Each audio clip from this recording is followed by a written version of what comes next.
The May afternoon sun beat down on the corporate parking lot as Mia Williams emerged from the glass doors of Horizon Software Solutions.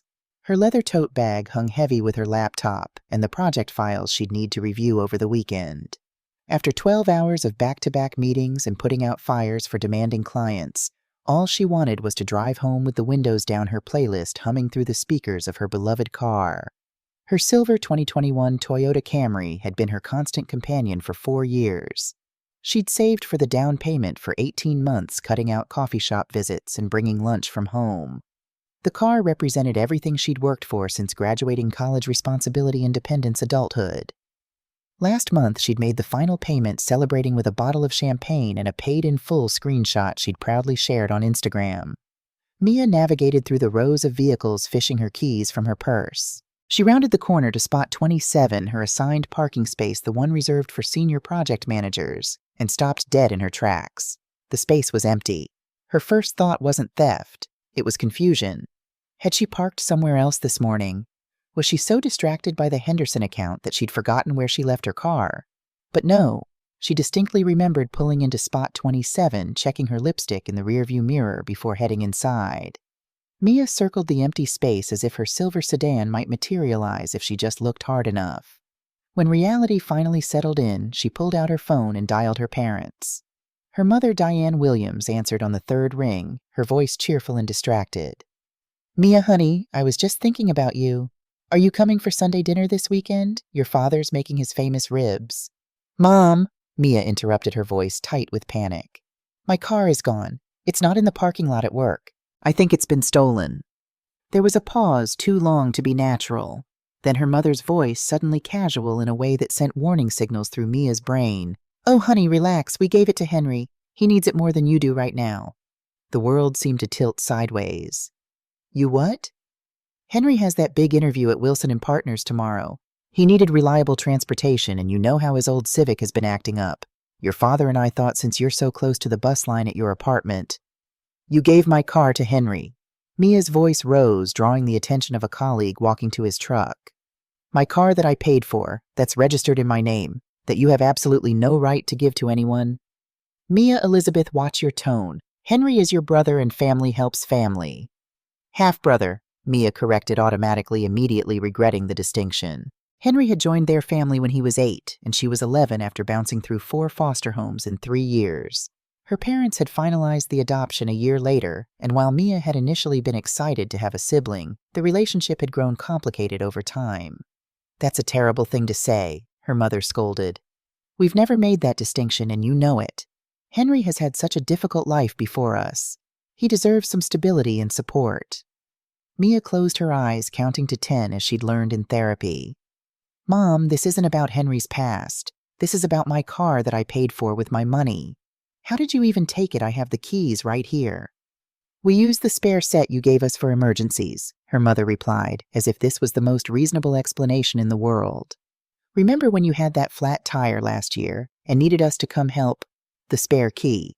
Of course, she'd given her parents a spare key in case of emergencies, never imagining they'd use it to take her car without permission. A wave of betrayal washed over her so strong it nearly knocked her off her feet. "Mom, what you and Dad did is theft. You stole my car.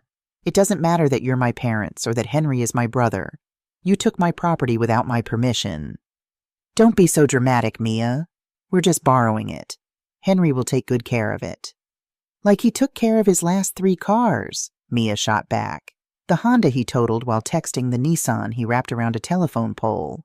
Or maybe you mean the Chevy he crashed when he was drunk, the one where Dad paid off the other driver to keep it quiet." Her mother's voice turned icy. "That was a long time ago. Henry has grown up.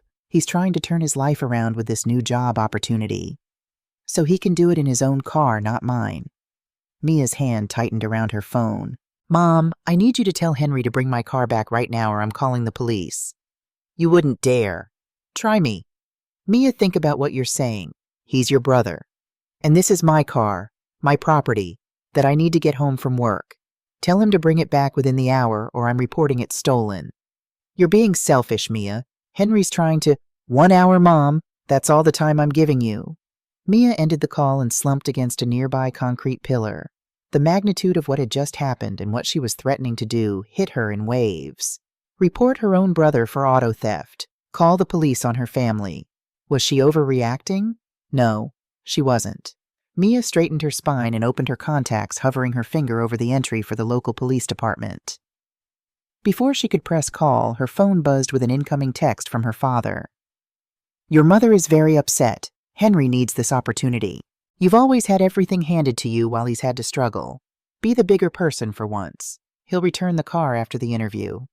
Mia stared at the message, a lifetime of family dynamics crystallizing in those few sentences. She'd always had everything handed to her. She who had worked part-time jobs since she was 16, who had put herself through college with scholarships and student loans while Henry had dropped out after one semester, despite their parents paying his full tuition. With trembling fingers, she dialed 911. 911, what's your emergency? I'd like to report a stolen vehicle, Mia said, her voice steady despite the storm of emotions inside her. My 2021 Toyota Camry was taken from my office parking lot without my permission. Can you describe the vehicle, ma'am? Mia provided every detail: make, model, color, license plate number. The plate she had memorized because it was hers, registered to her, insured by her, paid for entirely by her. And when did you last see the vehicle? This morning at 8:00 a.m. when I parked it here for work. Are you certain it wasn't towed? Positive. I'm parked in my designated spot at my office building. She took a deep breath. And I know who took it. My parents gave it to my brother without my permission. There was a pause on the line. Ma'am, if family members have access to your keys, they don't. They used a spare key I gave them for emergencies only. They don't have permission to take my car. This is theft. The operator's tone shifted slightly. We'll send an officer to take your statement. Please remain at your location. Mia hung up and immediately called her parents back. Her mother answered, her voice cheerful again, as if the previous conversation had never happened. Mia, did you talk to Henry? He's so excited about the car. He says it drives like a dream. Mom, Mia cut her off. I just reported my car stolen to the police. The silence that followed was deafening. What? Her mother finally whispered. I reported my car stolen because it was stolen. By you and Dad and Henry. Don't be dramatic. Dramatic, you took my car without asking and gave it to someone who's destroyed 3 vehicles in 5 years. That's not being dramatic. That's calling theft what it is. He's your brother. That doesn't give him the right to my property. Mia's voice cracked.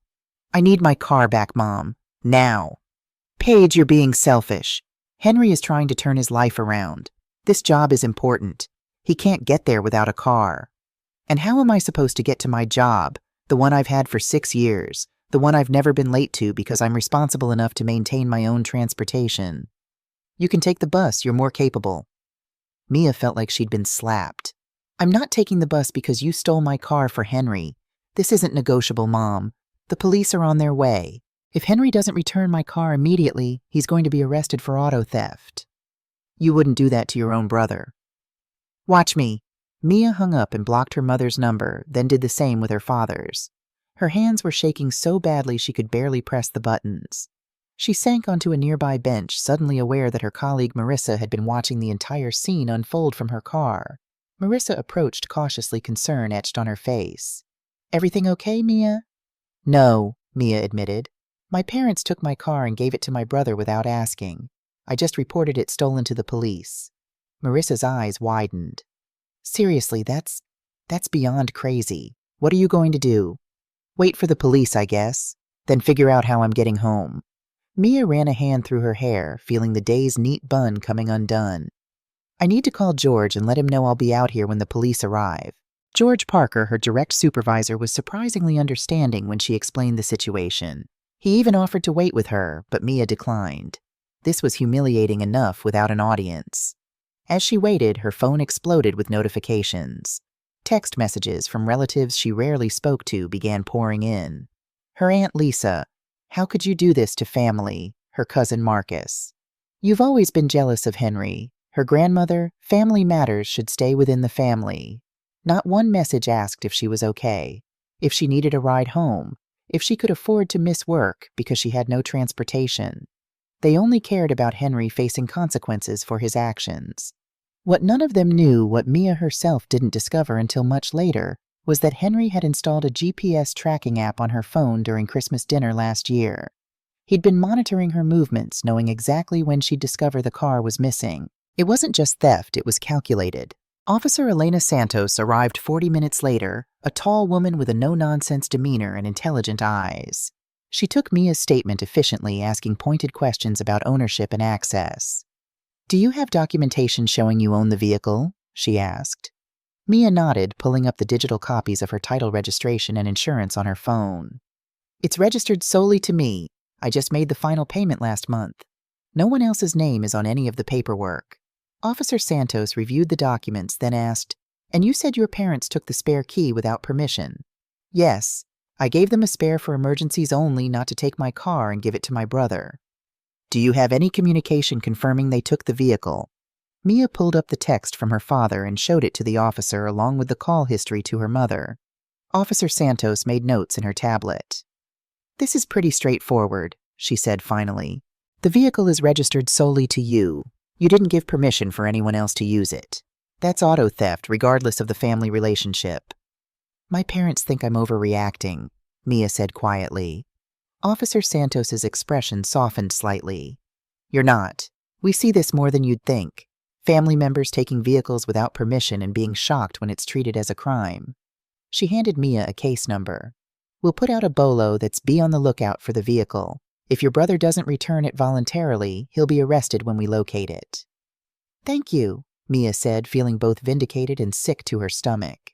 After Officer Santos left, Mia sat on the curb beside her empty parking space and cried.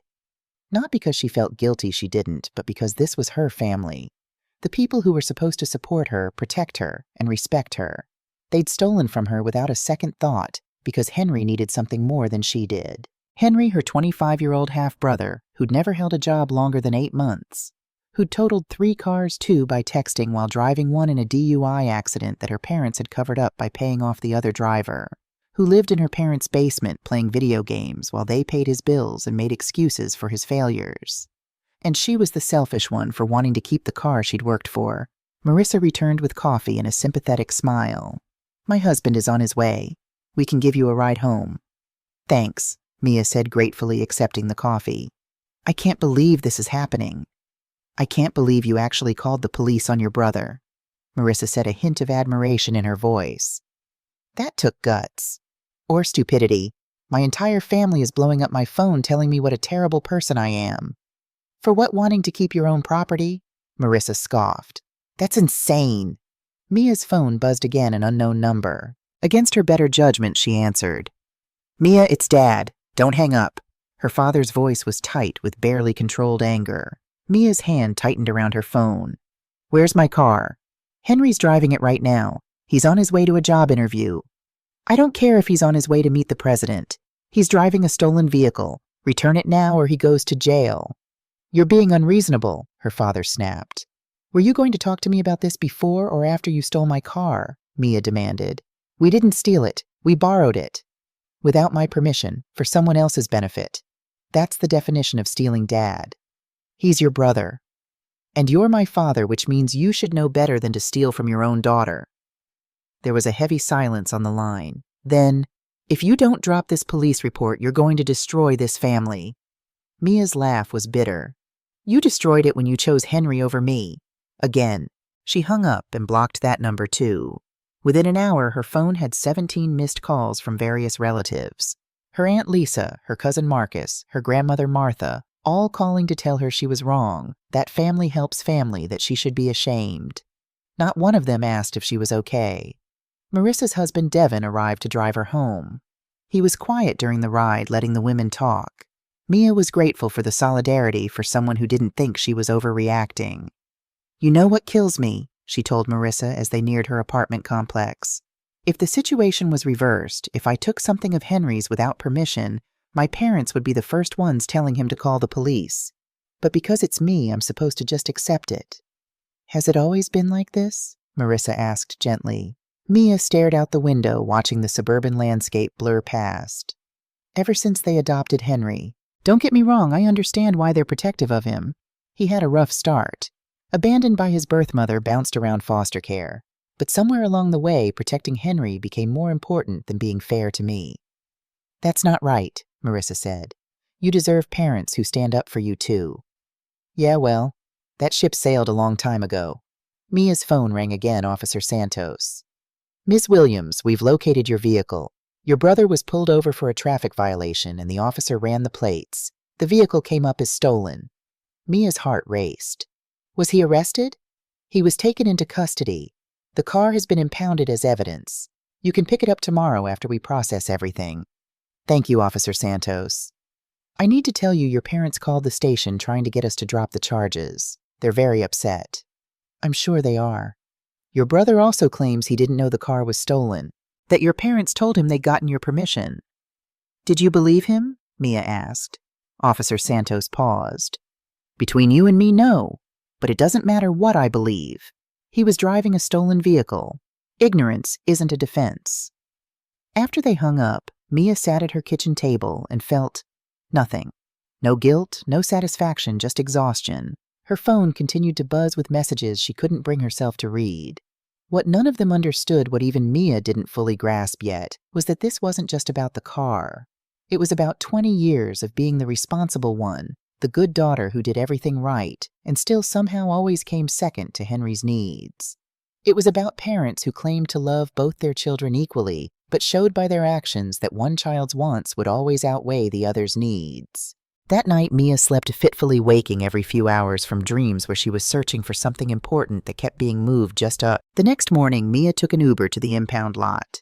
The attendant, a middle-aged man with kind eyes, processed her paperwork without comment, though she was sure he'd seen the police report and knew exactly why her car had been impounded.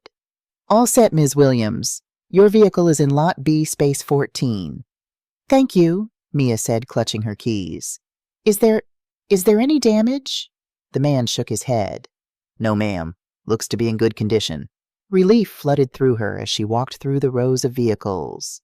Her silver Camry sat under the morning sun looking exactly as it had the day before, except it wasn't exactly the same, she realized as she got closer. There were smudges on the driver's side window, fingerprints that weren't hers. When she opened the door, the smell hit her first fast food and energy drinks. Empty Red Bull cans littered the floor. Burger wrappers were stuffed into the cup holders. The passenger seat had a sticky brown stain where someone had spilled soda, and the gas tank was on empty. He'd taken her car, trashed it, and couldn't even be bothered to refill the tank. Mia sat in the driver's seat, gripping the steering wheel until her knuckles turned white. This was more than disrespect.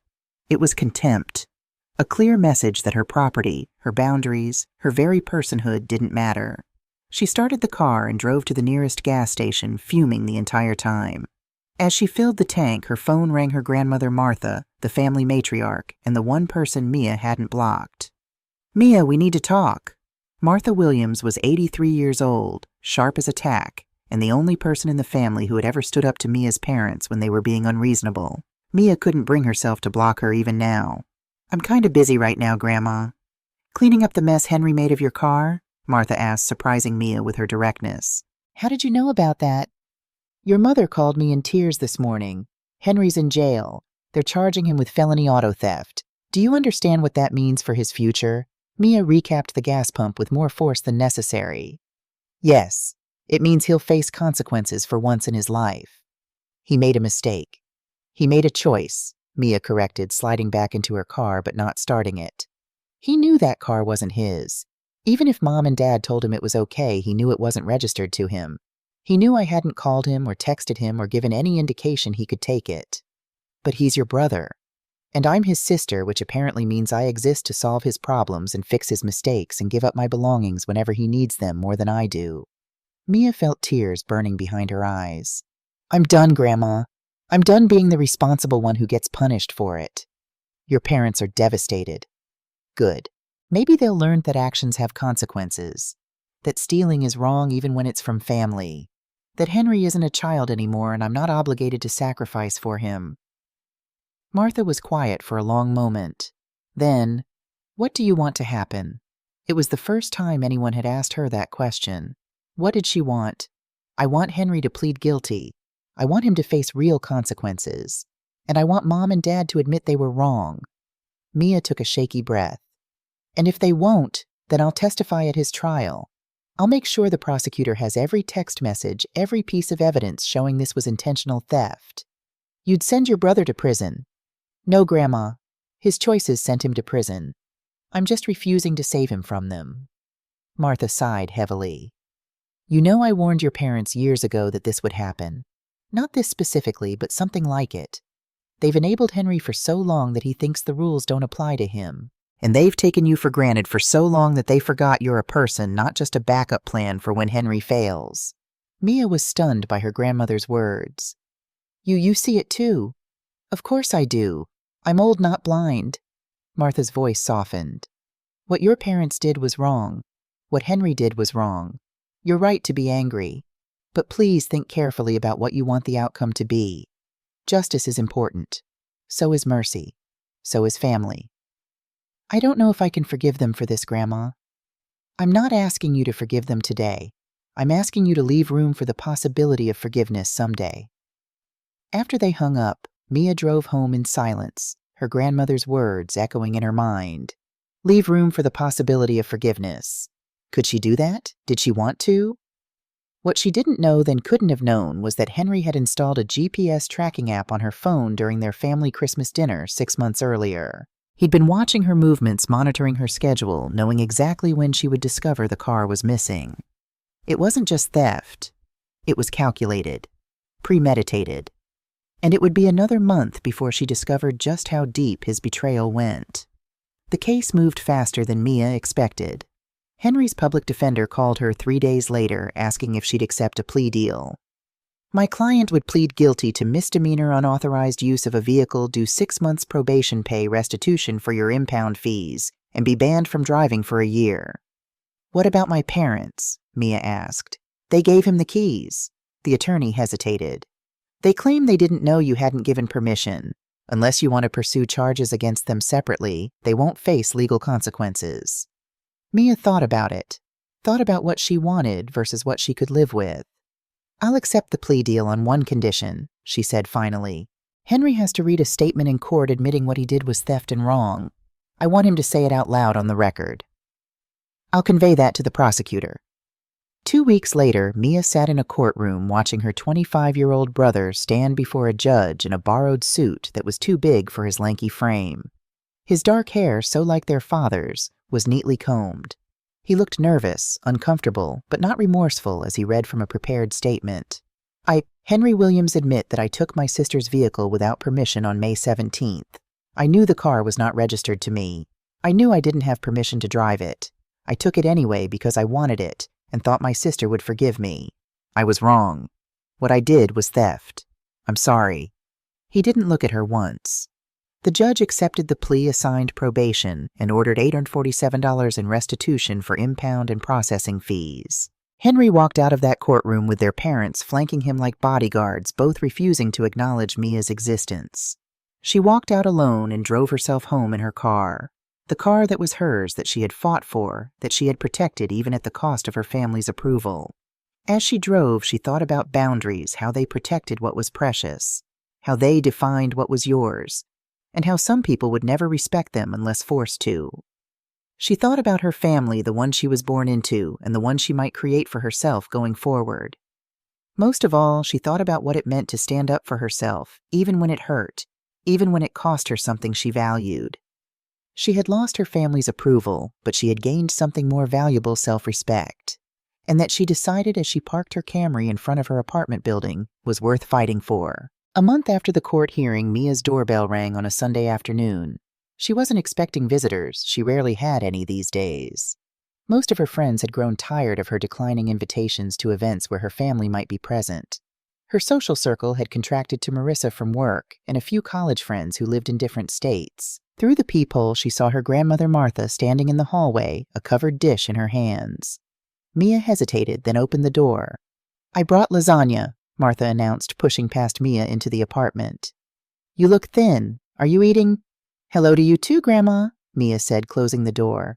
I eat just fine. Martha set the dish on the kitchen counter and turned to study her granddaughter. At 83, Martha Williams was still a formidable presence. Silver hair cut in a stylish bob posture, military straight eyes that missed nothing. You're working too much, she declared. "The circles under your eyes are telling tales." "I've been putting in extra hours on a big project," Mia admitted, helping her grandmother out of her light jacket. "What brings you by besides food delivery services?" Martha settled at the small dining table, her gaze direct. "Your mother's birthday is next Saturday. There's a dinner at Giovanni's. The whole family will be there." Mia busied herself getting glasses of water, avoiding her grandmother's eyes. "I'm not going." "I didn't ask if you were going. I'm telling you that it's happening." Martha accepted the water glass. "What you choose to do with that information is up to you." They sat in silence for a moment, the weight of unspoken words filling the space between them. "Have you spoken to any of them?" Martha finally asked. "No, and they haven't spoken to me either." Mia traced a water droplet on her glass. "Though I did get a lovely anonymous letter telling me I was going to hell for sending my brother to jail. I think it was Aunt Lisa's handwriting, but I can't be sure." Martha snorted. Lisa never did have the courage to sign her name to her opinions. Coward. She took a sip of water. "Your parents are making a mistake by freezing you out." "They're not freezing me out. I blocked them. Remember? And they haven't tried to reach you any other way. That's on them." Martha set her glass down with a decisive click. "They think they're punishing you, but they're only punishing themselves. You've always been the strong one. You'll be fine without them. They're the ones who will regret the distance when they're old and need someone responsible to care for them." Mia gave her grandmother a wry smile. "Is that supposed to make me feel better, that they'll eventually want a relationship with me again because they'll need a caretaker?"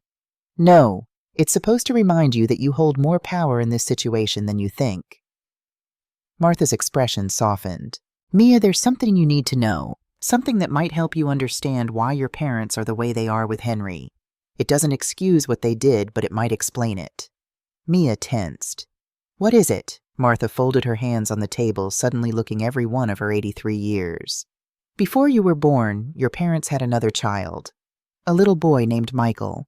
He was 3 when he died." The room seemed to tilt. "What, how, why have I never heard about this?" "It was a car accident. Your father was driving. A drunk driver ran a red light, hit them on the passenger side where Michael's car seat was." Martha's voice was steady, but her eyes showed old pain. "Your father wasn't at fault, but he's never forgiven himself. He believes if he'd reacted faster, driven differently, somehow he could have saved Michael." Mia sat back, stunned. "So when they adopted Henry, they were trying to fill a hole that couldn't be filled," Martha confirmed.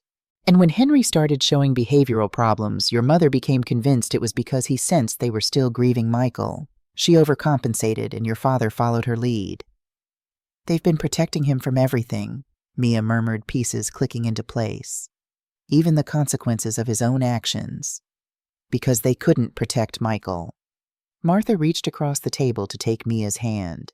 "Again, this doesn't excuse what they did with your car. That was wrong, and they know it even if they won't admit it. But it might help you understand the fear that drives them, the terror of losing another son." Mia tried to process this bombshell revelation. A brother she never knew. A tragedy that had shaped her family before she was even born. "Why didn't they ever tell me about Michael?" "At first you were too young. Then it became a habit not to talk about him. Your mother couldn't bear it, and your father followed her lead as he always does." Martha squeezed Mia's hand. "I told them it was a mistake to keep it from you. Children sense secrets, and secrets fester." "Like the way they pretend Henry doesn't have a drinking problem?" Mia asked quietly. Martha's eyes sharpened. "What do you know about that? The DUI wasn't his first time driving drunk, just the first time he got caught." Mia pulled her hand away. "I found him passed out with an empty vodka bottle in the basement bathroom last Christmas. Dad helped me clean him up before Mom could see. Made me promise not to tell her because it would break her heart." Martha closed her eyes briefly. "Those two, always thinking they're protecting each other when they're just enabling destruction. So what am I supposed to do with this information, Grandma? Forgive them for stealing my car because they're traumatized from losing a child 30 years ago. No, you hold your boundaries firmly, but perhaps you hold them with more compassion." Martha's gaze was steady. "And maybe you recognize that Henry isn't entirely to blame for who he's become. Your parents created this situation by refusing to let him face consequences by treating him like he was made of glass." "He still made his choices," Mia insisted. "Yes, he did. and now finally he's facing consequences for them. Martha stood gathering her purse. Just think about what I've said, and maybe consider coming to your mother's birthday dinner. Not for her, but for yourself, to show them that you're stronger than their disapproval. After Martha left, Mia sat alone in her apartment, the untouched lasagna cooling on the counter. Her mind was racing with this new information, this missing puzzle piece in her family's dynamic. A brother who died, parents crippled by guilt, a desperate attempt to protect their second son from any pain, any failure, any consequence.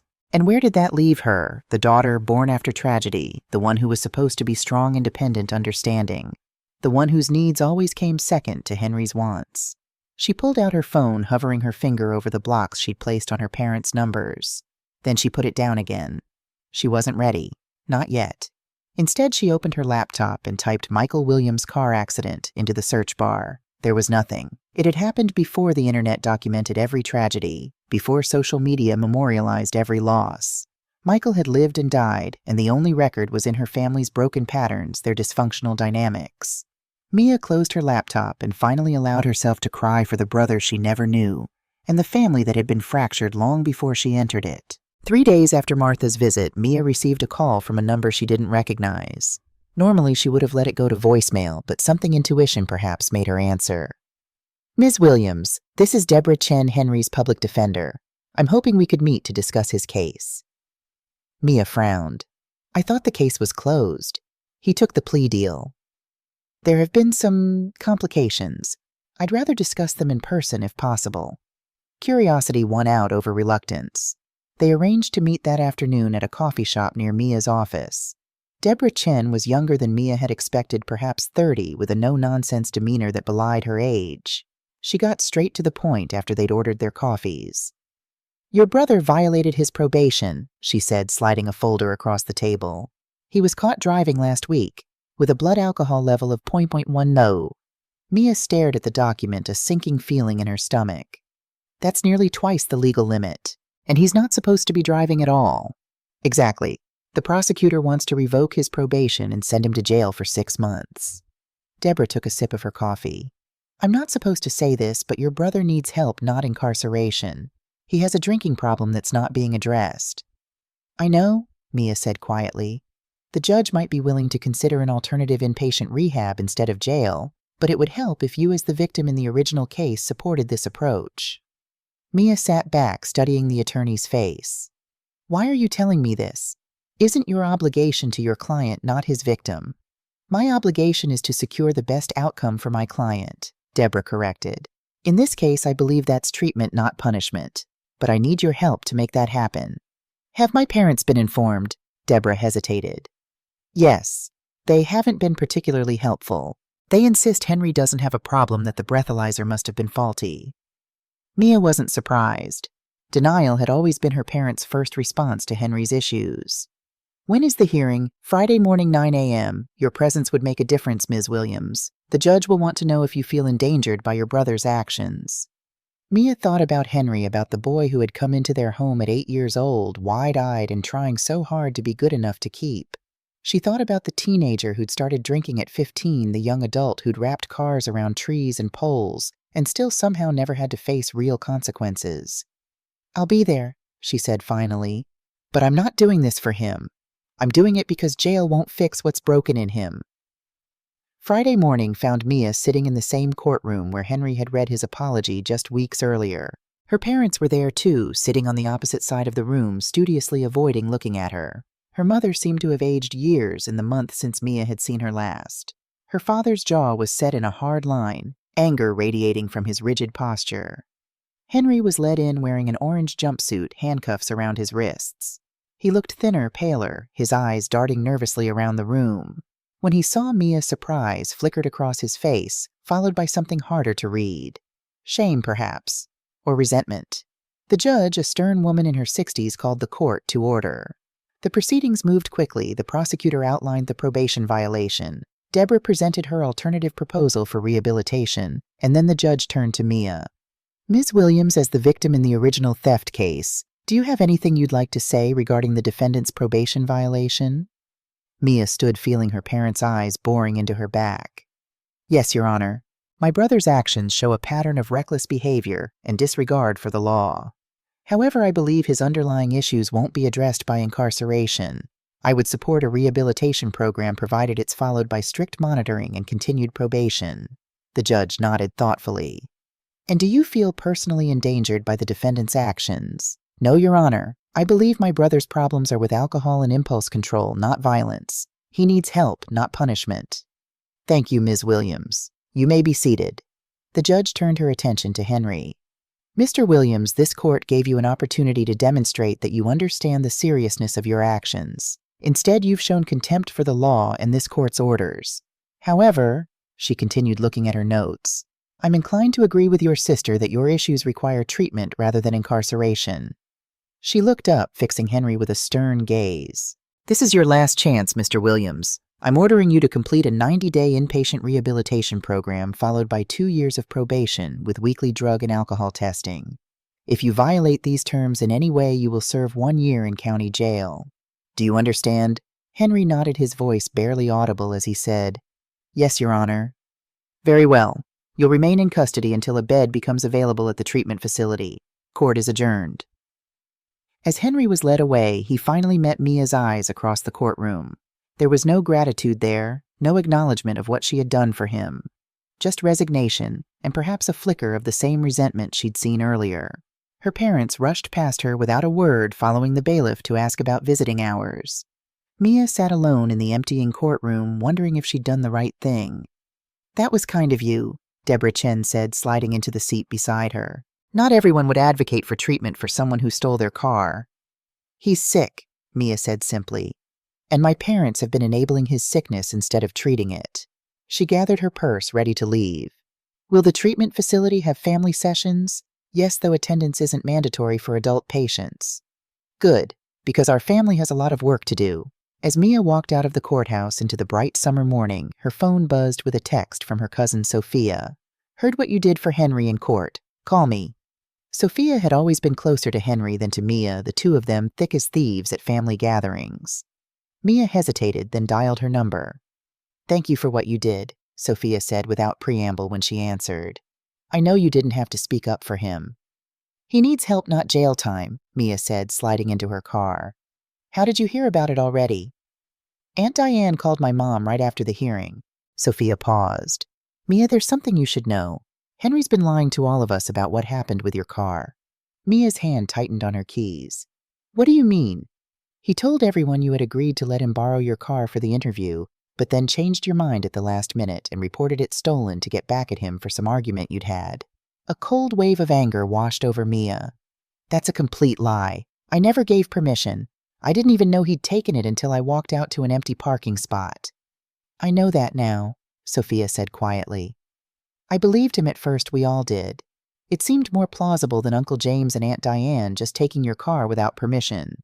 But when I confronted Henry about it yesterday during visitation, he finally admitted he'd made it all up." Mia leaned her head against the steering wheel, a cocktail of emotions swirling through her anger at the lie's vindication that the truth was finally coming out, hurt that her family had so readily believed the worst of her. "Is he telling everyone else the truth now?" she asked. "I don't know. I hope so." Sophia sighed. "I'm sorry, Mia. I should have questioned his story sooner. It just seemed so in character for me to be the unreasonable one," Mia finished for her. "That's not fair." "Isn't it? The whole family was quick to believe I'd call the police on my brother out of spite, but none of you considered that maybe he and my parents had actually done something wrong." Mia started her car, suddenly desperate to be away from the courthouse, away from this conversation, away from her family's twisted dynamics. "I have to go, Sophia." "Mia, wait." But Mia had already ended the call. She drove aimlessly for nearly an hour, her mind cycling through everything she'd learned in the past month. Her brother, who died before she was born. Her parents' desperate need to protect Henry even from his own choices. And now Henry's lies about what had happened with the car, painting her as vindictive and unreasonable to anyone who would listen. It was too much. Too many revelations, too many betrayals. She finally stopped at a park near her apartment, sitting on a bench overlooking a small pond. Children played on the nearby playground, their laughter carrying across the water. Normal families going about their Saturday untouched by the dysfunction that seemed to define the Williams clan. Her phone rang again, Martha this time. "I heard what happened in court," her grandmother said when Mia answered. "That was a good thing you did, speaking up for treatment instead of jail. Did you also hear that Henry's been lying about what happened with my car?" Mia asked, unable to keep the bitterness from her voice. "Yes. Sophia called me right after she spoke with you." Martha sounded tired. "I'm not surprised, Mia. Henry has been lying to protect himself for years, and your parents have been believing those lies because the alternative is too painful, admitting they've failed him. Failed you both, really. What am I supposed to do with all of this? Grandma, how do I move forward when my entire family seems determined to live in a fantasy world where I'm the villain and Henry's the victim?" "You keep telling the truth," Martha said simply. "Not for them, for yourself. Because living honestly, even when it's painful, is the only way to heal." There was a pause. "And maybe it's time you learned more about Michael, about what happened before you were born. It might help you understand the broken patterns you're all caught in." After she hung up, Mia sat by the pond until the sun began to set, thinking about truth and lies, about secrets and silence, about the invisible brother whose absence had shaped her entire life. And she made a decision. It was time to stop running from her family's dysfunction.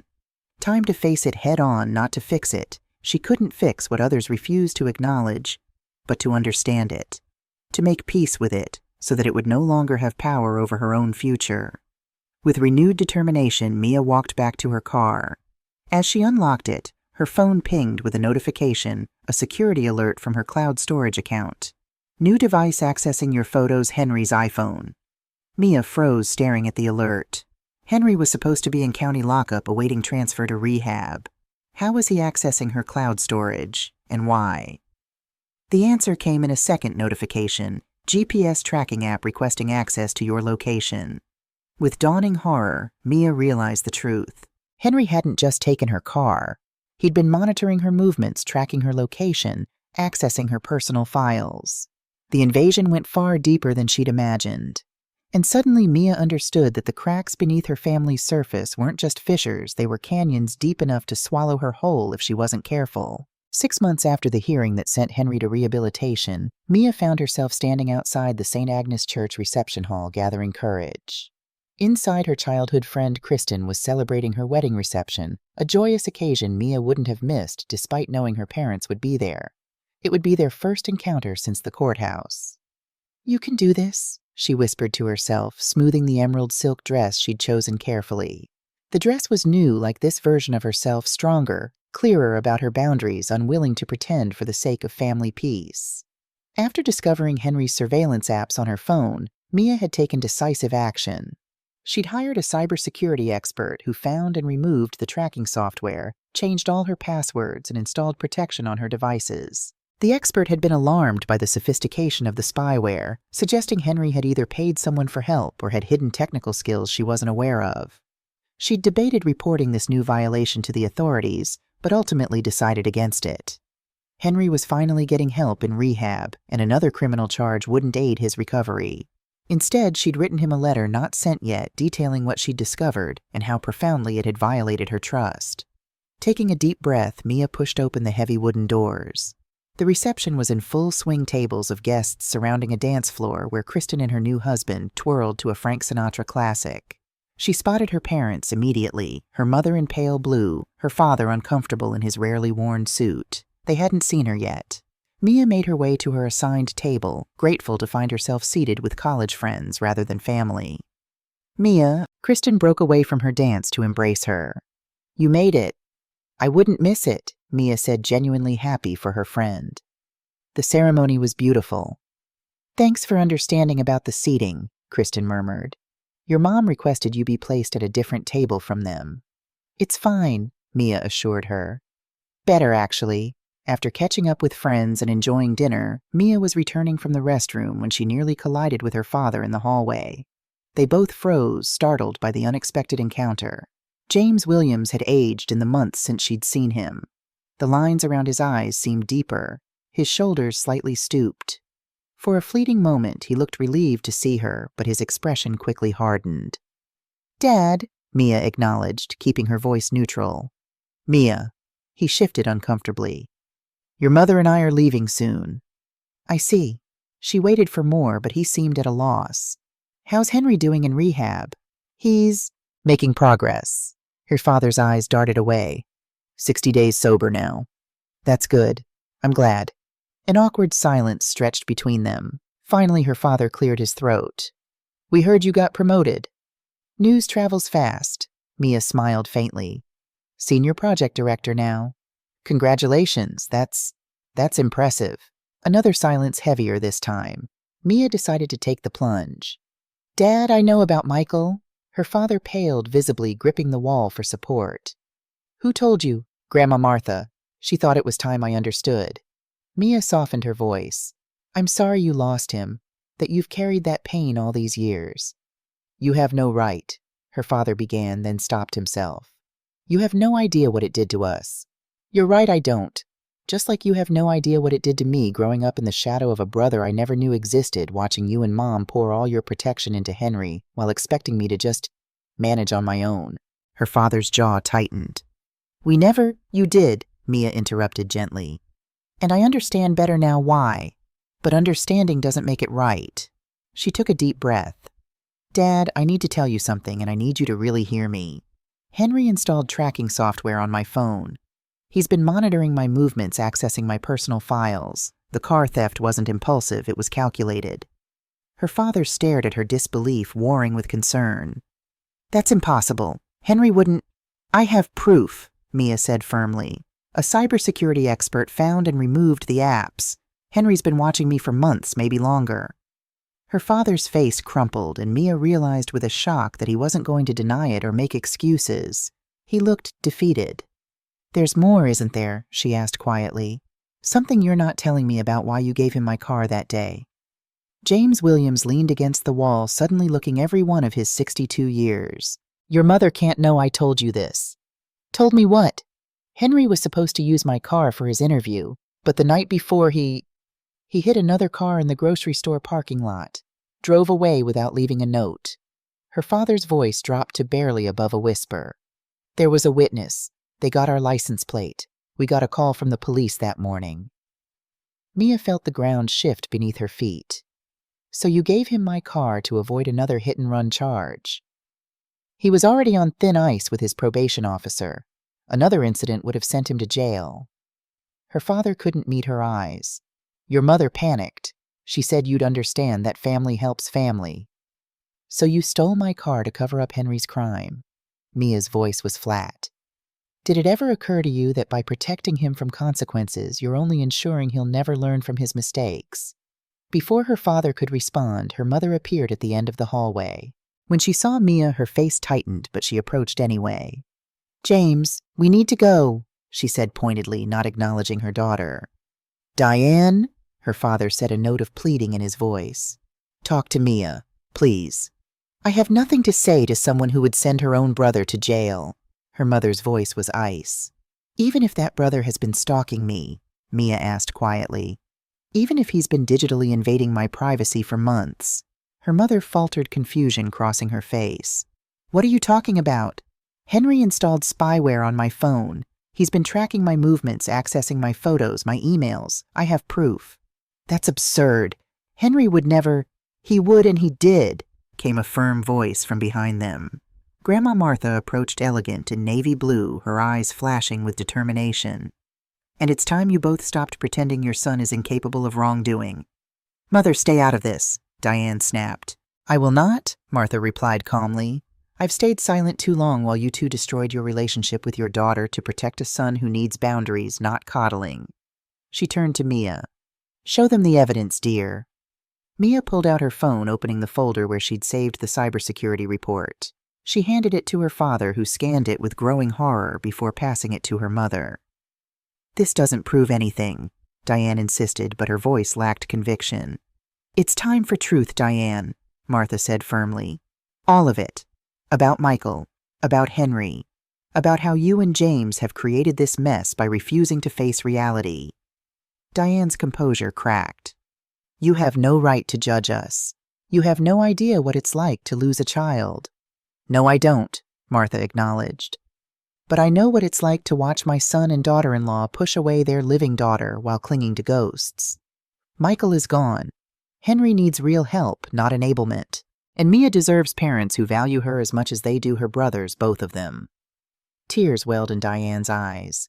She looked at Mia, really looked at her for what felt like the first time in years. "Why didn't you come to us about this?" she asked, gesturing to the phone. "Would you have believed me?" Mia countered. "You didn't believe me about the car." The truth of this statement hung heavily between them. Finally, Diane whispered, "I don't know how to fix this."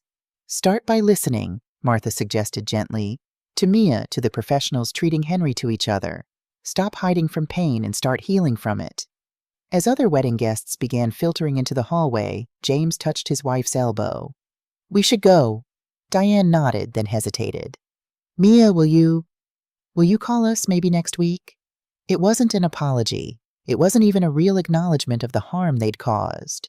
But it was a tiny crack in the wall between them, a small opening where light might eventually shine through.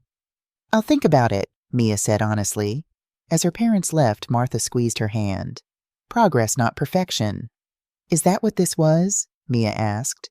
It felt like barely anything. "Trust me, child. For those two to even consider they might be wrong, that's seismic." 2 weeks after the wedding encounter, Mia received a letter from the rehabilitation facility where Henry was completing his program. The handwriting on the envelope was unmistakably the same slightly slanted script she remembered from birthday cards and Christmas tags. She sat with the unopened letter for 3 days, uncertain whether she wanted to read it, whether she was ready to hear whatever Henry had to say. Finally, on a quiet Sunday morning, she made herself a cup of tea, settled on her balcony, and broke the seal. "Dear Mia, I'm writing this letter as part of my 12-step program, making amends to those I've harmed. You're at the top of that list and the hardest person to write to because the depth of my betrayal is so profound. I've been in therapy now for 5 months. I'm facing truths about myself that are ugly and painful. The hardest truth is this: I've been jealous of you for as long as I can remember. You were always the good one, the capable one, the successful one. While Mom and Dad made excuses for me, they expected perfection from you. I resented that they trusted you and doubted me even while I gave them every reason to doubt me. The car wasn't just about needing transportation. It was about taking something that was yours, something you'd earned. The tracking apps weren't just about monitoring you, they were about having power over you in some twisted way. My therapist calls it narcissistic control. I call it being a monster. I'm not asking for forgiveness.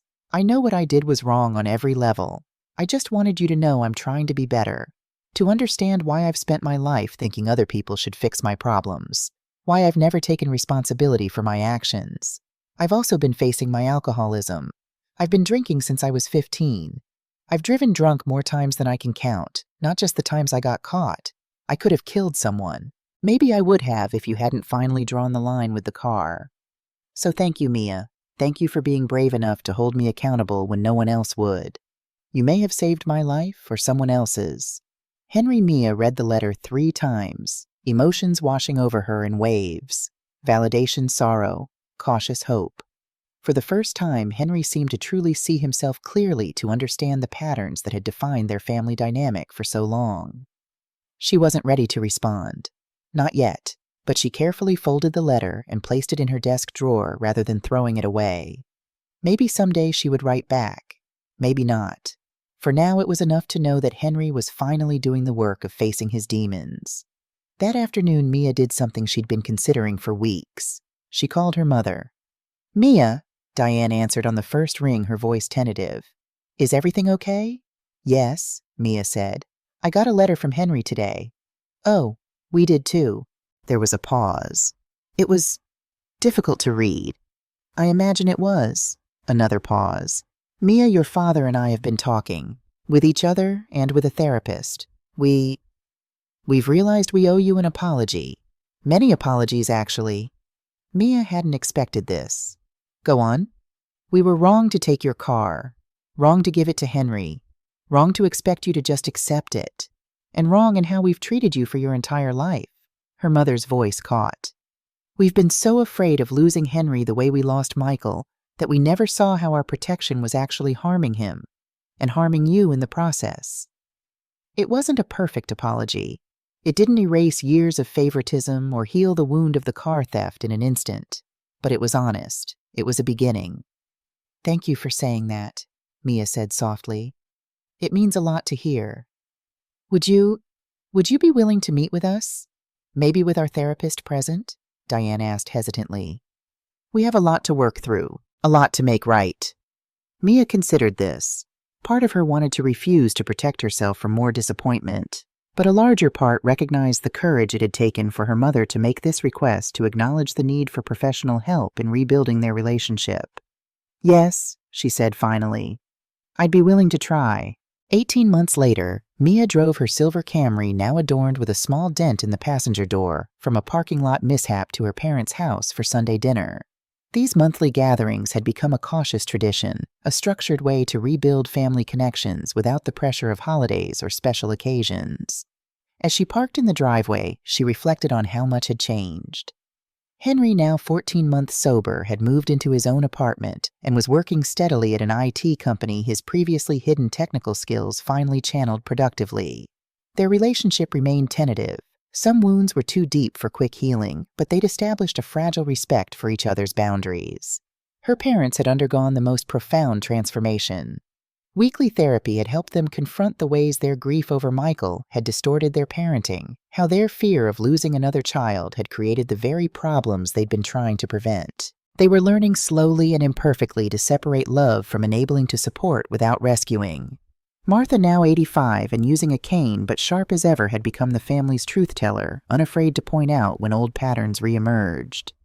You can't heal what you won't acknowledge, she often said. Mia gathered the bottle of wine she'd brought and headed to the front door. She no longer used her key to enter unannounced one of many boundaries she'd established. She knocked and waited, respecting the lines between herself and her family, just as she now insisted they respect hers. Her mother opened the door, greeting her with a genuine smile. Right on time. Your father's just taking the lasagna out of the oven. The house smelled of garlic and basil, warm and inviting. Henry was already there, setting the table with careful precision, a task he'd taken on as his contribution to these gatherings. Hey, he said when he saw her, his greeting still slightly awkward.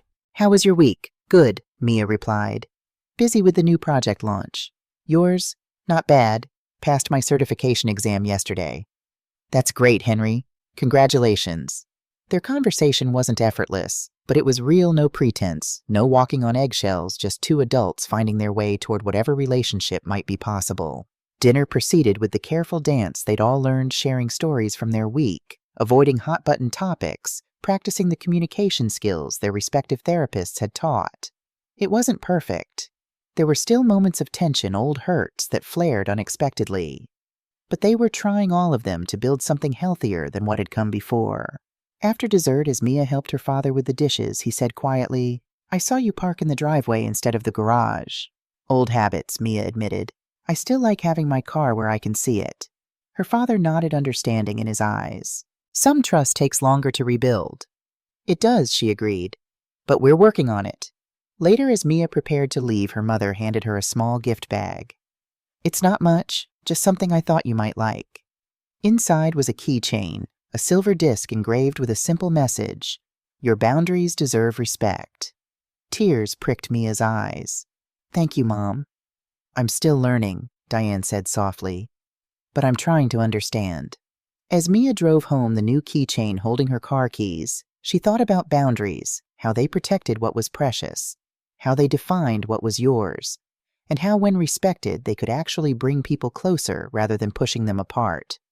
She'd lost the illusion of a perfect family, but she'd gained something more valuable, a real one, flawed and struggling, but finally facing truth instead of hiding from it. And that, she decided as she parked her Camry in front of her apartment building, was worth all the pain of the journey. The car that had once been a symbol of the deepest betrayal had become unexpectedly the vehicle that carried her family toward healing. Not because all was forgiven or forgotten, but because they had finally learned that real love wasn't about taking or controlling, it was about respecting the space between them. The boundaries that defined each person as an individual worthy of dignity and autonomy. Mia slept soundly that night, keys on her nightstand doors, locked boundaries intact, and heart cautiously imperfectly open to whatever might come next.